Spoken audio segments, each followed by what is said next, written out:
Boom, boom, boom. Happy Tuesday, guys. Happy Tuesday. We're going to let people get in here. Meantime, let me see if we're live on Facebook. What up, Instagrammers? Anybody on Instagram who's not subscribed to my YouTube channel, please. Let's see. Guys, give me a thumbs up if you can hear me okay on Instagram. We're going to break down a deal that we just assigned, made $19,000. We're going to talk about how we found the lead. It was a pre-foreclosure. How was it negotiated? Was there any challenges? How fast did it close? How can you go about doing the same with pre-foreclosures? I'm with Mr. Steve, the closer himself. Yes, sir. Right next to me, guys. And we got some announcements, okay? Let's see, where was I looking? Okay. I want to make sure we also live on YouTube, so we have more, not on YouTube, sorry, Facebook, so we have more people watching. I hate Facebook algorithm nowadays, man. It's insane. They will put you on private. Okay, boom. Edit audience. What's up, Instagram? What's up, Instagram? Okay, boom. Spin this right here. Okay. So we live on Facebook. Anybody watching on Facebook, guys, give me a thumbs up. Let me know if you can hear me. Let me see. I don't see a pin here. Can we pin this? Facebook algorithm is officially trash. I'm just saying. Boom, guys. Again, like I said, guys, happy Monday, happy Tuesday. Sorry. We don't even count the days. We don't keep up with it. Happy Tuesday. Today we're going to talk about, guys, a deal in Atlanta. Is in Georgia. It's outside of Atlanta, right? Yeah, Covington. So it's in Covington, Georgia. We assigned this property and we made $19,000. Actually in 30 days. This is a pre-foreclosure probate. There's a lot of moving pieces. Yeah, for sure. Right. So we'll break down for you guys, how did we handle the probate? How do you go about it? How can you go out here, market, and get the same kind of deals? We're gonna let some people get in here. In the meantime, if you guys don't know who I am, my name is Mamadou Diallo. If you're new to this channel, consider liking, subscribing, hit that notification bell. This channel is all about helping you in your real estate journey. We specialize in pre-foreclosure / creative finance acquisitions and real estate agent acquisitions. Guys, make sure you subscribe. Steve, introduce yourself. Yeah, hey, how you doing? My name is Steve. Like I said, top of the line, top closer. If you guys have any agent outreach leads, feel free to reach out to me. Like I said, I'll get those to the close table. Yes, sir. Bang. Bang, bang, bang. Who's doing pre-foreclosures in Atlanta? Put pre-foreclosures in the chat. DM.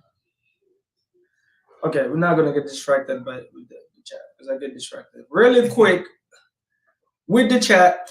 All right, guys. Like I said, we're gonna talk about. So this is a deal in Landon Way.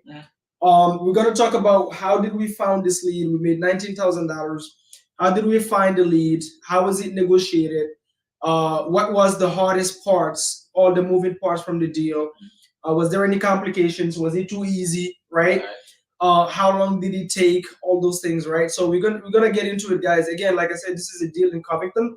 So first thing first is a pre-foreclosure, right? First thing first is a pre-foreclosure. I can actually have this one till Andrew comes.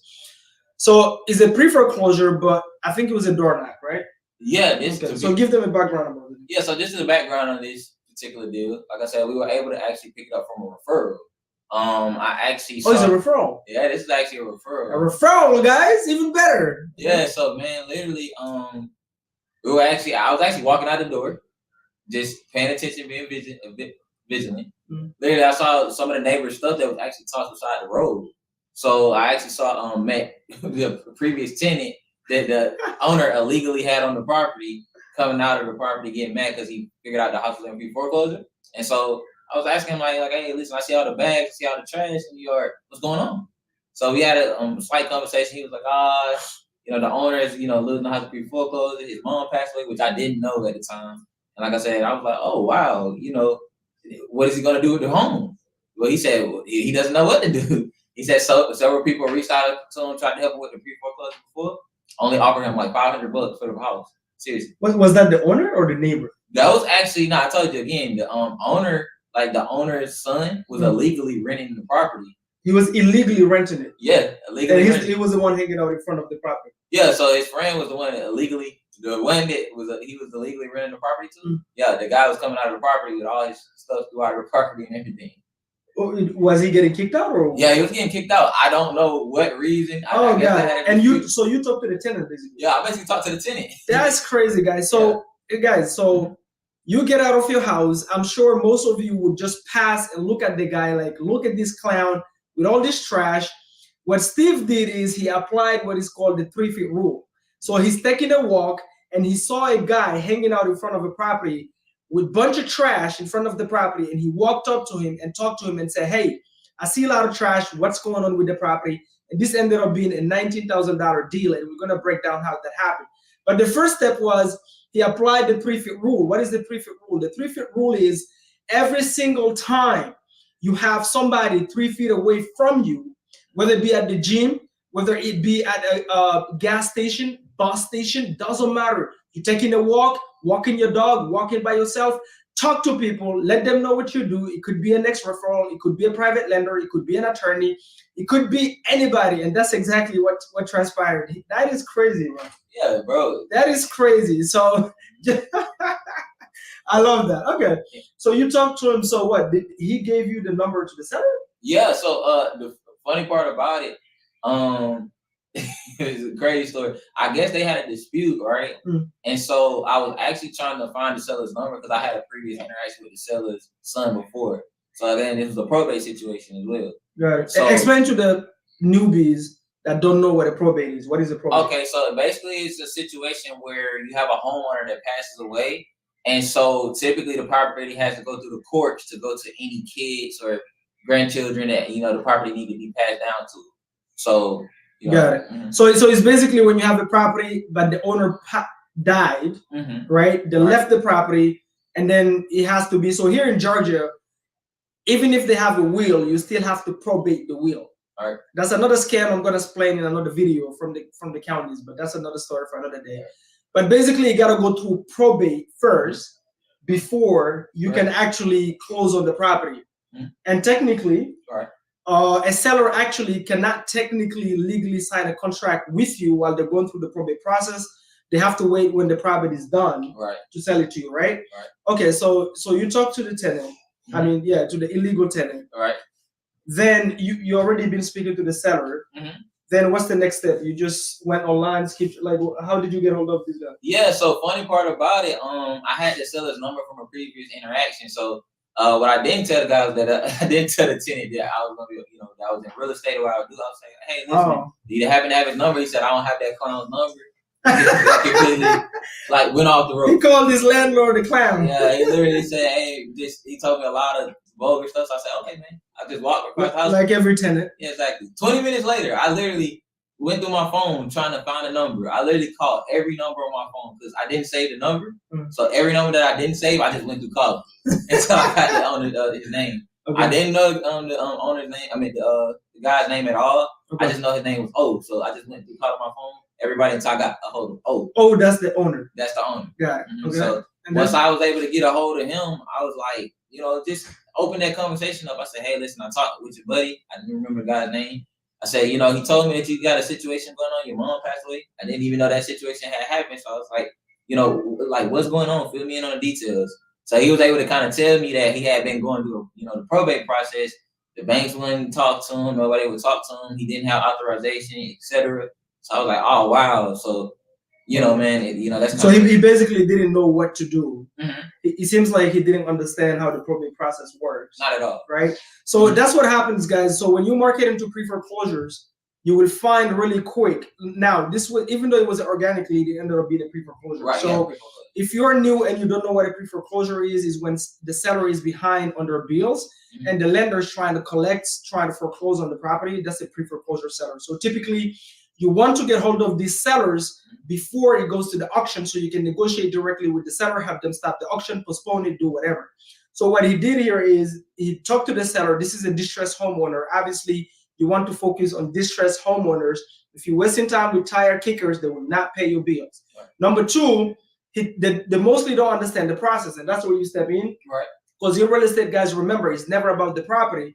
It's about solving problems for the sellers. Right. So here, I'm sure what Steve did is to explain to him how the probate process works. Right. How can we help you? Was this guy getting 200 calls like every other seller? Or? Yeah. So to be honest with you, before I actually called him, he actually get them like close. Yeah. So to be honest with you, before I actually called him, he actually had several other people call him. He actually said he had an offer on the table where he offered him $1,500 per house. Seriously. $1,500 for the house. Which wholesaler was that? We're looking for you. What seriously. the hell? So yeah, she offered him $1,500 for the house. I was like, seriously? So I said, man, like, let me go ahead and do that. So I said, did they even tell you about the process? Exactly. So we went through explaining the probate process and things like that. Mm-hmm. So then he went to pivoting about the conversation. Hey, listen, I tried to talk to the lenders. I couldn't get on the phone with them. I said, hey, listen, not a problem at all. We deal with these things all the time. Let me give it a shot. So we were able to open up that conversation. He gave me as much information as he can. Like I said, I already had a relationship with the guy. So I was able to kind of work with him to get most of the information I need to talk to the lenders directly. Mm-hmm. So like I said, I think the most difficult part about this was because he wasn't an authorized user and she didn't have a will. We had to go through right, obviously. Yeah. Mm-hmm. So at this point, when Steve reached out, we had to find. So guys, there's a few people you need on your team if you're gonna do pre-foreclosures. Mm-hmm. One is a probate attorney. Now, when I say on your team, meaning an attorney that you can call and will help you on your files. Obviously, you have to pay them. Depending on which attorney you reach out to, you can negotiate to where you pay them after the deal is closed, so they don't collect up front. Typically, it costs between $2,000 to $3,100, $3,200, right? So like this attorney that I reached out to, I think his name was John? Yeah, James. So James, I got a referral. James, reached out to James. He started the probate process. But in the meantime, what we did, though, is we did get the seller under contract. Right. And the reason you want to do that, guys, even though technically you cannot enforce the contract on the probate while the probate is happening, you still want to have the seller under contract just for mental, how do you call it? Just for mental commitment for the seller. So technically you cannot enforce it. But if you make the seller sign the contract, because here's what happens. You talk to the seller, they're behind on their bills, they have to go through probate, they don't know how to do it. Number 4, they don't have the money. So you, the investor, if the deal makes sense, you will be the one fronting the money. And you don't want to spend the money up front on a property you don't own until you secure yourself in, one way, shape, or form. Right. Now, luckily here, we talked to James, Mr. Handsome James, if you ever watched this. He told us he will collect the money in the back after we close. We already knew the property has a lot of equity, right? So I literally just paid him today, actually. Yeah, I just paid him today. I just sent the guy 3,000 and some change today, right? But again, this is where Steve steps in. We put it on the contract. Then we have to go through the whole probate process, and we're going to talk about that, how long it took, and then the challenges with that, what to look out for, right? And I'm going to give you guys a trick when you're working with these attorneys, because you better vet them, because some attorneys will steal your deals. Right. I repeat. Some attorneys will absolutely 100% steal your deals. Yes, sir. Vet them. Vet them. All right. I'm going to let Mr. Andrew introduce himself. Mr. Jamaican sex. Come on, bro. Introduce yourself. Hey, Andrew, the king of pre-foreclosure, the Instagram. Hey, Instagram. But here, this is YouTube right here. This is Instagram. Okay. Andrew, Boom Squad. Every day, all day. Boom Squad, every day, all day. Guys, Andrew, straight up gangster with the door knocking. If you guys ever looking into door knocking pre-foreclosures, you want to reach out to Andrew. He can help you close the sellers. He knows the process like in the back of his hands, right? He can show you the KPIs, how many doors you need to door knock per day to get deals. How many deals we closed recently on door knocking? We have a flip going on right now, right? Yeah, Mama, please. Okay, you don't want to count it, but a lot, right? That's all through door knocking pre-foreclosures. Guys, that's one of the most gangster way, by the way, to get pre-foreclosures, number 1. Number 2 is the best way to get the best pre-foreclosure deals, because remember, most pre-foreclosure sellers will actually disconnect their numbers, so you cannot get hold of them when you try to call them and text them, right? So anybody who's door knocking will always beat you on the best deals. If you're texting, that means you have to do 3 times the effort that Mr. Andrew is doing. Plus, he has something you don't have. He has that Jamaican accent. Bamba. Okay. So guys, so we closed on it, all three, split it. Actually, they just moved to my house here, guys. We set up a new studio, a second studio downstairs, Yes. where they're gonna be calling from. We're gonna build a team culture. Like 2024, we're going Nuts. Do you guys see these animals behind me? We're going ham. Focus work. So we're gonna do we're gonna have straight routine, focus work. We're gonna drop so much content, you're gonna hate our faces. Oh, for sure. Atlanta is a takeover. Like it, hate it, nobody cares. All right, let's get into it. So okay, so you talked to him, and then we started the probate with James. Right. And I remember there was a little bit of little complications there with James. What was the first? What was the first step to get that started? So I mean, it was a whole bunch of complications. For one, James needed a lot of paperwork that the seller wasn't able to provide. So literally, I had to go over to this guy's house. For one, at the same time, I was taking pictures, but we literally had to go through all the cabinets and stuff just to find his mom's information. Damn, would you have done that? Yeah. Any of you? Crazy. So we had to literally pull out the drawers, pull all the paperwork together, sifting through all this paperwork, sorting it out to get over to James. Upon getting it over to James, we did have a rocky situation because I literally had to drive. After getting that paperwork out of the actual house, I had to drive 3 hours all the way to Griffin, Georgia, to go give him the paperwork to sign and get notarized. Real estate is not for the lazy, it's not for the weak of heart. I've seen so many people, bro, lose deals because they don't want to make the drive, and they're too proud to put their hands in the dirt. Go clean the house, do this. You know what I mean? That's amazing. So you did that. You probably did some push-ups too. Man, what? He's pescatarian, guys. They do push-ups and then they eat granola. What pescatarian you know got one like stop. There they go, man. Okay, cool. Continue with the story. Yeah, so man, I had to drive all the way to Griffin, Georgia. Pick up. That's 3 hours? Man, it was like 2 or 3. Man, it was 2 or 3 hours. That's what Andrew called them. Boom. What Andrew called? Boom dogs. Boom dogs. He called them boom dogs. They drive down in the boonies. So, in the boonies, man. So we down there in the boonies. We finally get it signed, get it notarized. I literally have to take that document and hand deliver it to James. So I had he needs the original. Yeah, he needs the original copy. So I literally drove 3 hours, about 2-3 hours down there. I have to go another hour and 30 minutes back up. Okay. So if somebody's sitting here thinking, why couldn't you just have the seller do all of this, right? And then mail it back to the attorney?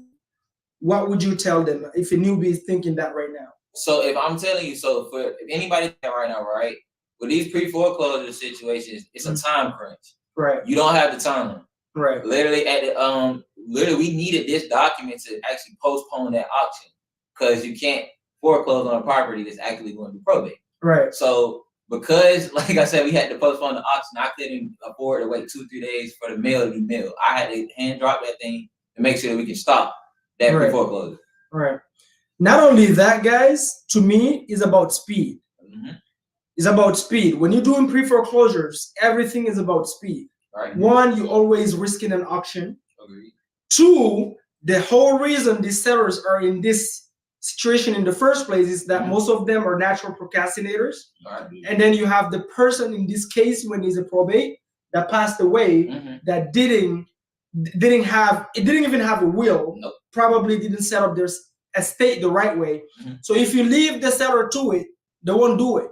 That's the bottom line.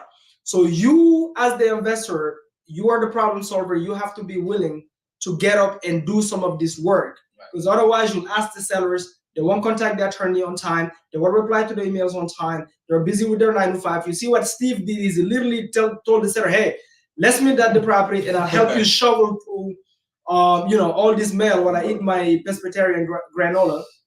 All right. And we have one we are close Friday at the same man. Boom. And then there's another one. We're closing on Friday. Same kind of story, maybe crazier. Man, what? To run behind him like everything, G. Plus you're dealing with is the illiterate guy? Yeah, to me the dude can't read him, can't write, so you have to read it.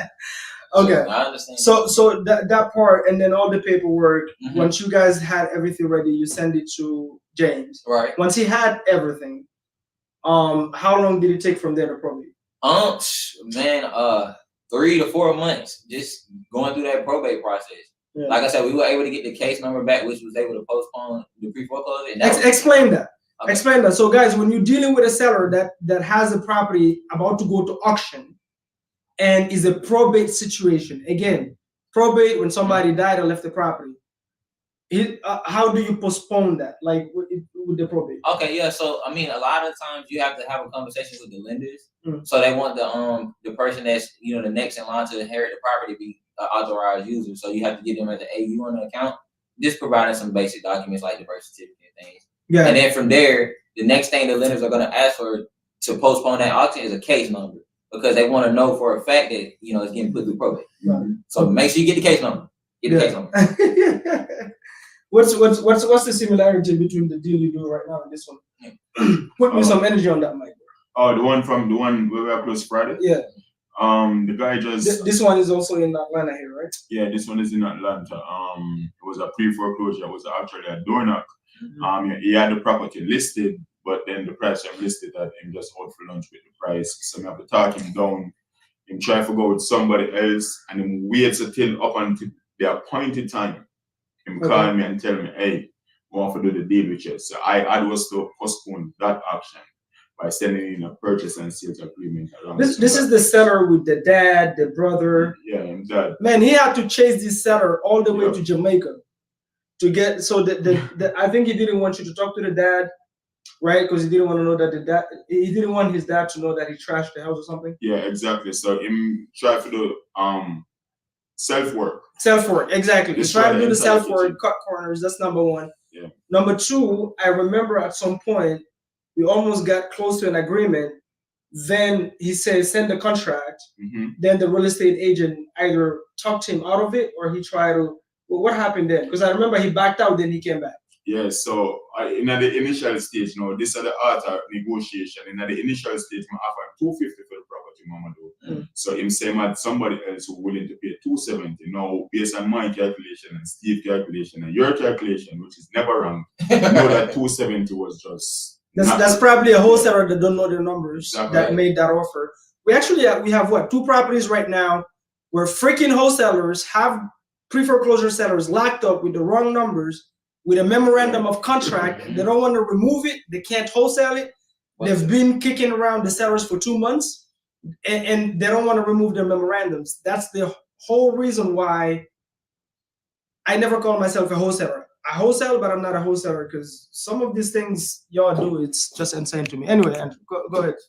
Yeah, so he went ahead with the price for $270, and then came back, as I said before, like 2 days before the auction day. So what I was to do was act fast by getting him under contract, then use a POF, and then have Shakur speak with the lender to postpone the auction to give an additional 30 days to complete the sale transaction. So we're in the process right now. We're closing it Friday. But when he come back, it wasn't $250 no more. Guess what it was? $240? It's $240 now, but guess what? I gonna be at Oh, it's gonna be $230. Exactly. Yeah, it's gonna be $230. There you go. Don't look at Andrew like that. He's gangster. The flip we're doing right now, he talked the seller from 100,000. He price dropped the seller from 100,000 to what, 50 or 30? Yeah, all the way down to 100. The price I'm coming with, by the time we negotiate with him, we get $100,000. Yeah. So we got the property at below 60% ARV, absolutely, right? Like way below. So we're currently doing the renovation. We're actually gonna do a walkthrough this week, and you guys can see that also live on the YouTube channels and all that fun stuff, all the social media platforms. Anyway, so we did also the probate, Steve. Probate done. Obviously, we had it under contract. We never filed a memorandum on this, right? Did you? Yeah, we actually did file it. Okay. Yeah, so we had a memorandum. If you guys don't know what a memorandum is, if you're new, a memorandum is when you cloud the title in case the seller try to go behind you, sell the property to somebody else. But again, only do this if you know 100% that you are going to perform on the transaction regardless of what happens. Right. If you're not sure about your numbers, you're not sure if you can find a buyer, don't be unethical like so many wholesalers out here. You just put memorandum on sellers' properties. For these people, it's real life. Like right now, we're dealing with 2 sellers They're about to lose their houses at the auction, and these knucklehead wholesalers that don't know their numbers don't want to remove their memorandums. Mhm. It's disgusting. It is. Okay? Sure. So only put a memorandum if you know for sure you have a buyer, you can wholesale it or you can buy it yourself, which we do. So we can buy the property if we want to. We can wholesale it if we don't want to deal with it. Like we have one in Minnesota right now. Minnesota, we don't want to hold anything in Minnesota. I don't know nobody in Minnesota. So we'll wholesale that one, right? Cold. But another, what was that? Agent? What? This? What? That's an agent? No, this actually pre-foreclosure. Pre-foreclosure too? Damn, guys. Should I tattoo myself pre-foreclosure? Yeah, of course, why not? Yeah. Guys, should I get a tattoo that says pre-foreclosures something? Let me know. Give me an idea. Okay. So we did it. It takes, obviously, that's another thing. What do you think when somebody say, hey, if I go after pre-foreclosures, how soon can I get a deal? Because the thing with pre-foreclosures, as you know, everything with the divorce, the probates, it can take a while to close. Right. So what advice would you give a newbie that want to have consistent closings with pre-foreclosures? What advice would you give them? Be persistent, be consistent, and be resilient. Like my thing is, a lot of times with these pre-foreclosures, you have to follow up heavy. You have to follow up very, very heavily. You have to be on top of them every day of the week. You gotta understand that they're basically like walking a child. You literally have to be on them every day. If you're not, then you don't expect to get a pre-foreclosure. If you don't got thick skin, it's probably not. Andrew, if somebody says, I want to try the door knocking, how many doors per day for them to get, assuming they're full-time? Assuming they're full-time, you want to do at least 15 doors a day. If you do 15 doors a day, 5 days a week, for one entire month, I promise you got have at least 3 contracts coming outside that month. And you can depend on your negotiation skill. Each one of them contract they can amount to at least 20K. We try to target 20K man do sometimes, but sometimes the least will get a 15. But right. And you do the maths, that's a 60K month if you're really and truly consistent with it. Yeah. Right. Okay. So the thing is, guys, with pre-foreclosures, I mean, what is the hardest thing with door knocking? Why? Because so many people are fearful of it. What is the hardest thing with door knocking? I mean, just getting over that hunch of the fear of door knocking, because there's no difficulty. A lot of the times, these people really and truly rather see it face to face and have a conversation than on the phone, right? Over the phone. Because they're getting annoyed by everybody, the debt collectors, 100%. Real estate agents. I remember the one we walked in, it was like a fucking pile of letters from attorneys, letters from real estate agents, you know. So another thing is this, right? Even the fear of door knocking, but it's this too, guys. Apparently, the phone is the heaviest thing on earth.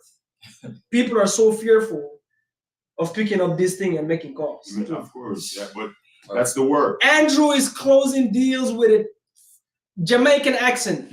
What's your excuse? I'm doing it with, I don't know where my accent is from. You have too much. So I speak 4 different languages. I think the tongue is like, the tongue is confused, right? So people always think I'm from the Caribbean, which I'm not, right? Steve, you're from Haiti, right? Yeah. But Steve, born here, raised here? Yeah, born. So he doesn't have the accent, but still. But no excuse. No excuse. That's that makes so sense. by the way, guys, we have newbies that jump on our Monium daily role play every single day so they can learn how to talk to the sellers, learn objection overcoming. But the reality is most people that are stuck is just the fear of literally dialing the number and having a conversation. When you're new, you want to keep it simple. You want to set up an appointment for the people that know what they're doing so they can help you close it. Right now, even today, Matthew came with us here all day long. He did calls with you. Andrew was there. If he's stuck, he was calling pre-foreclosures. He's a licensed agent, but he's getting into the investing side of things. So if he's stuck with a seller, he just set an appointment for Andrew, and guess what Andrew does? He jumps in there and he do it Michael Jackson style. No, should we say Bob Marley style? Bob Marley? No, come on, the runner. Usain Bolt. Usain Bolt style, right?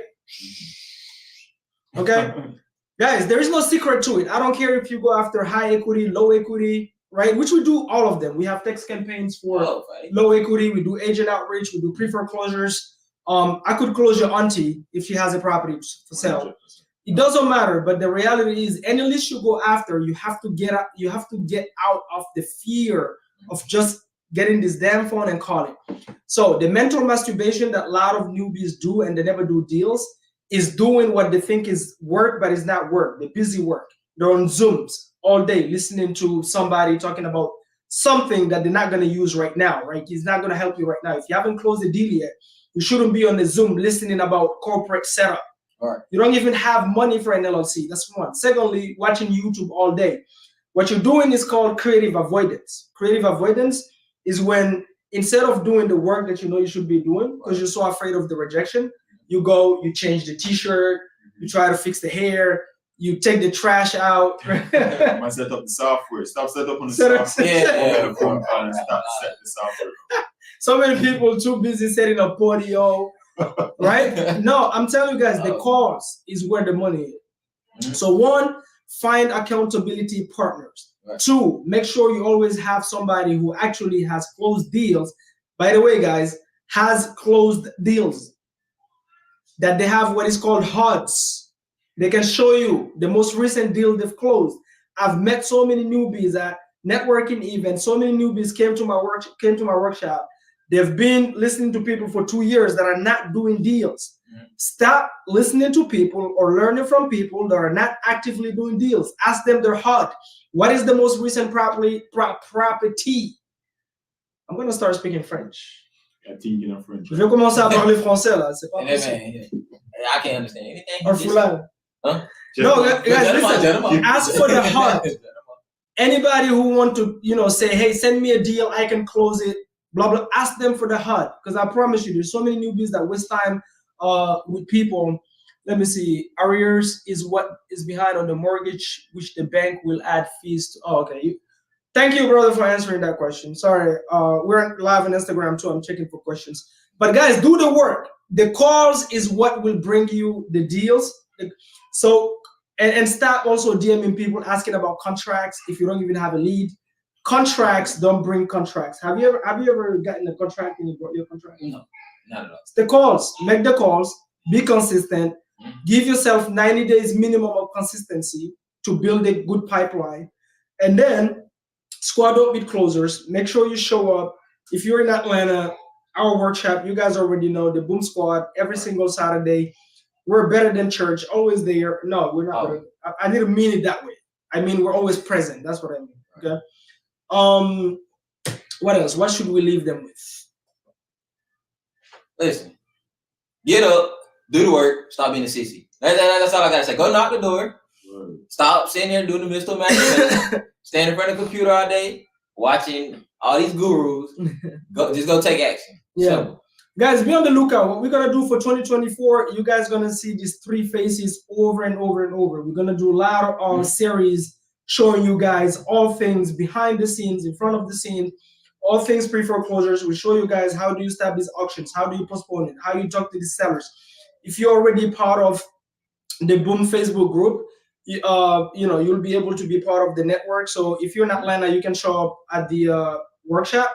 But if you're virtual, we're gonna have Q&As. But more so, we're gonna drop a lot of series and show you guys the deals we're doing, breakdown deals, underwriting deals, case studies, show you guys how to do this and bring value to you guys. So please like, subscribe, hit the notification bell. Don't be greedy. Friday, is it Friday we closing? I don't know. yes, sir. We have another closing on Friday, so we'll be doing a video on that one as well and breaking down to you guys how much we made, how did we make it, where did you find the deal. Obviously, it's going to be a pre-foreclosure like always. All right. And then we're probably going to have the seller do a live testimonial at the title company. Got it. Yeah. Right? I'll get them for the summer. Boom, boom, guys. Let's see if we have questions. Amen. Yes, sir, Jordan. Show me the HUDs. Yes, sir. Always. Always. Show the HUDs or yours. HUD up or shut up. That's the saying. HUD up or shut up. Let me see. See if you see questions there so we can answer it. I'm gonna answer a few questions, guys. If anybody has a question, please put it in the chat. We're gonna take like 10 minutes and answer questions. Mr. Sean, you can reach out on Instagram at Real Estate DLO. You can reach out on Instagram. Mr. Steve is Vovius, right? Yeah, Vovius is like Vovius. So at Real Estate DLO, Vovius, blah blah. So or just leave a comment here, and I'll send you the Instagram. Thank you, Mr. Andre. Appreciate you. Mama, do we have a question? Okay. Like if outstanding balance is 150K and arrears is 50K, once arrears balance is paid, does it deduct from the principal or are they separate balance? Okay. So to me, answer in front of the camera. Okay. Give it some energy. Come on, let's go. Well, based on the question, it's someone repeat the question. Just read it aloud. So the question said, like if outstanding balance is 150K, so I guess the outstanding balance is 150K. Okay. Now assuming I talk about the principal balance. Okay. And arrears is 50K. Okay. That's 200 grand. Yeah. Okay. Once arrears balance is paid, does it deduct from the principal or are they separate balance? No, it does not. Those are two separate balances, right? So whenever we request the payoff, the payoff normally come with the 150K. But inside the 150K is typically everything, the arrears and everything, all of the fees, everything. So whenever you pay that 50K in arrears, then the principal balance becomes the 100. Because them get the payoff with everything included, the arrears and all the lawyer fees and etc. So you get the reinstatement amount would be the 50K. And the 150 would be the payoff. If you pay the 50K and reinstate the amount, then you have a principal amount of 100K. Yes, sir. Yeah. Is that a Jamaican thing? Which yard man that in the building? Yeah. What does that mean? We are yard man. That's what we're known as. Oh, for real? Oh, really? Yeah.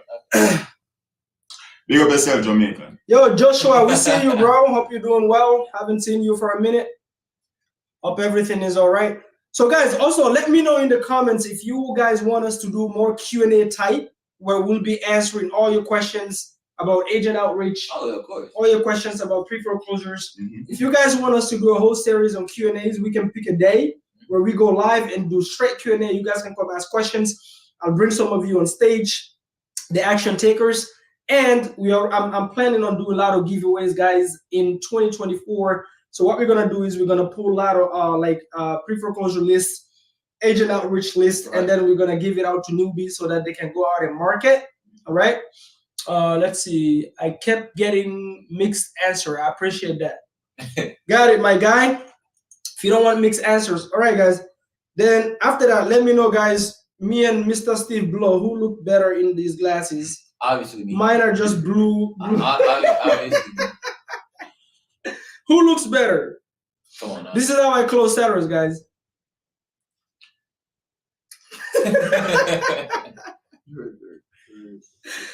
Oh boy. Listen, Atlanta is a takeover. When I announced I'm moving here, I wasn't playing. We didn't come here to play. We came here to lead. We came here to change, to shake things up. We came here to do the thing. We came here to help newbies get their first, second, third, fourth, fifth, whatever deal, and also show them what's possible. Not only that, lead by example. And I'm telling you guys, these two right here, they are the definition of instruction following and action taking. You tell them do A, they do A. That's the reason why you guys see them every single day closing deals in my stories on their Instagram. So guys, make sure you follow them on the respective social media platforms. Mr. Andrew is Andrew_Powell, right? Yeah, Andrew Powell. Your Instagram? Yeah, Andrew Powell _investor. Follow me on our platform. Yeah. Mr. Spell your Instagram. Yeah, Vo Vicious, V-O Vicious. Literally. Yeah, Vo Vicious _Presbyterian. Biggest Presbyterian you know. And the best closing Presbyterian you know. Yo, yeah. Me and Andrew, every time we close, we buy like big steaks, we eat in front of him. And he has to sit there and watch us. And he's eating a granola bar. They can continue to eat the cow butt. And I'll continue to stick to my diet. Yo! Exactly. Guys, maybe you have to be a Presbyterian to be a good closer. Oh yeah, if y'all would convert to Presbyterian. Because it's closing a lot of agents. Maybe you guys try that diet. Presbyterian for 90 days. Oh yeah. See how I work. There might be a science behind it. Oh, yeah, that closes a lot more deals. Guys, I need my steak, bro. Every time I close a pre-foreclosure, I understand. All right, guys. Hey, it was good hanging out with you guys. Let me know, please, in the comments, guys. Let us know if you guys want to see the Q&A series. But we'll be dropping way more content, so y'all get ready. We got 2 studios ready to go. My guys is at my house here. We're about to buy the house next door, so it's even gonna be like even bigger. Even bigger. Y'all ain't ready. I'm Even just saying. bigger. I'm just saying. Anybody can outsmart us. You cannot outwork us. That's the reason you can't compete. 100%. Nah. Stay bold and be bold, guys. Thank you for hanging out.